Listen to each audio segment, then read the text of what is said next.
We're here at the One-to-One Oil and Gas Conference in London. Could you give us a brief introduction to yourself and your company? Well, I'm the managing director and partner of 4D Global Energy Advisors, and we are investors in the oil and gas value chain, from the upstream to the downstream. We invest in private companies rather than listed companies. And the reason I came here, first of all, I was invited, which is very nice, but also to test this sentiment in the market here in London for oil and gas after the big crisis we've been through in the past few years.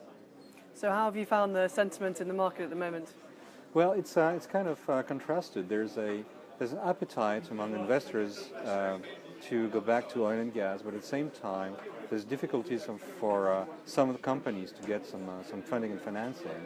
And I would say the investors seem to be very choosy to have the good story to invest in. So not everything is recovered from before the crisis. It's interesting to see those nuances when we may bring to the market a series of companies, both upstream, which is a topic of this conference, but also midstream and downstream in Europe and other geographies as well. So how has the conference been for you so far? It's been very kind to me.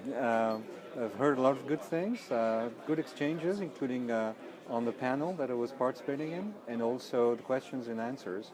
And the meetings were interesting. I was not very interested in the one-to-one meetings, which is the landmark format of this conference, because we're not investing currently.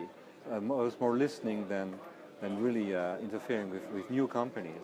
But the contacts were very fruitful, and the venue is very nice, and the organization has been very good. A very strict timeline. You know, everybody had to be delivering the speeches and panels on time.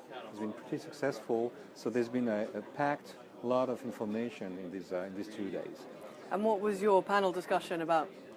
I guess it was what the private equity work can bring to financing oil and gas companies.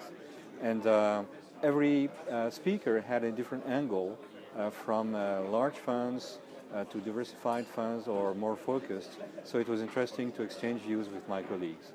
Well, thank you very much. It was great to speak to you today. Thank you. It's been a pleasure. Thanks.